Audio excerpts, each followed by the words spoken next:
لا أقسم بيوم القيامة ولا أقسم بالنفس اللوامة أيحسب الإنسان أن لن نجمع عظاما بلى قادرين على أن نسوي بنانا بل يريد الإنسان ليفجر أمامه يسأل أيان يوم القيامة فإذا برق البصر وخسف القمر وجمع الشمس والقمر يقول الإنسان يومئذ أين المفر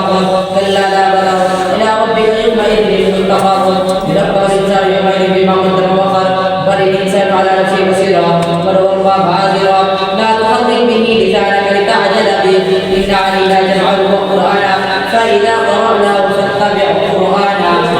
ثم إن علينا بيانا كلا بل تحبون العاجلة وتذرون الآخرة وجوه يومئذ ناظرة إلى ربها ناظرة ووجوه يومئذ باسرة تظن أن يفعل بها فاقرة كلا إذا بلغ التراقي قيل من القرآن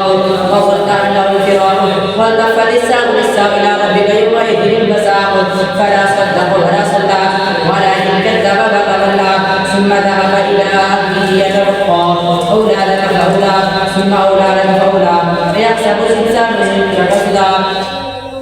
ألم يكن نطفة من مني يمنى ثم كان علقة فخلق فسوى فجعل من الزوجين ذكر وأنثى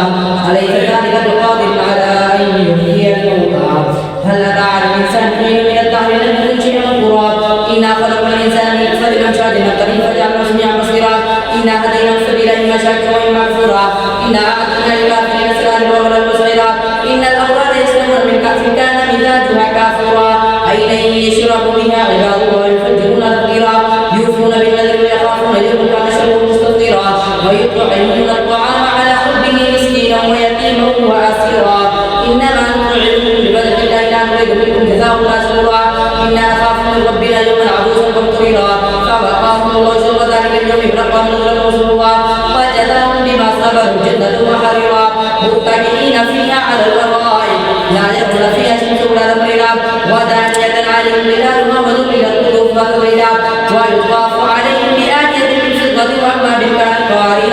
قوارير من فضة قدروها تقديرا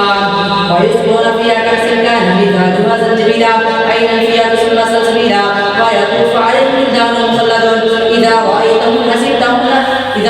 لكلها منثورا وإذا رأيت ثم رأيت نعيمهم ملكا كبيرا عاليهم ثياب سندس واستبرق وحلوا أساور من فضة وسقاهم ربهم شرابا طهورا إن هذا كان لكم جزاء وكان سعيكم مشكورا إنا نحن نزلنا عليك القرآن تنزيلا فاصبر لحكم ربك فلا تطع منهم آثما أو كفورا واذكر اسم ربك بكرة وأصيلا ومن الليل فاسجد له وسبحه ليلا طويلا إن هؤلاء يحبون العاجلة ويذرون وراءهم يوما ثقيلا نحن خلقناهم فشددنا أسرهم وإذا شئنا بدلنا أمثالهم تبديلا إن هذه تذكرة فمن شاء اتخذ إلى ربه سبيلا وما تشاءون إلا أن يشاء الله إن الله كان عليما حكيما يدخل من يشاء في رحمته والظالمين أعد لهم عذابا أليما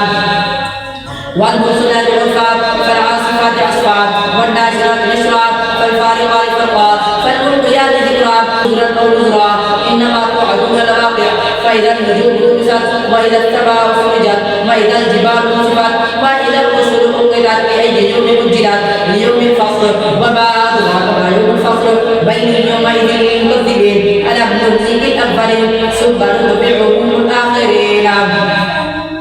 ثم نتبعهم الآخرين كذلك نفعل بالمجرمين بين يومئذ للمكذبين ألم نخلقكم من ماء مهين فجعلناه في قرار مقيم إلى قدر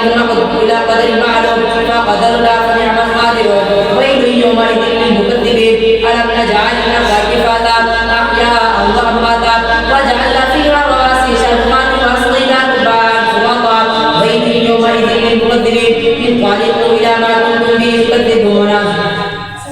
انقلبوا إلى ظل ذي ثلاث شعب لا ظليل ولا يغني من اللهب إنها ترمي بشرر كالقصر كأنه جبالة صفرا ويل يومئذ للمكذبين هذا يوم لا ينطقون ولا يؤذن لهم فيعتذرون ويل يومئذ للمكذبين هذا يوم الفصل جمعناكم والآخرين فإن كان لكم كيد فكيدون ويل يومئذ للمكذبين إن المتقين في ظلال وعيون وفواكه مما يشتهون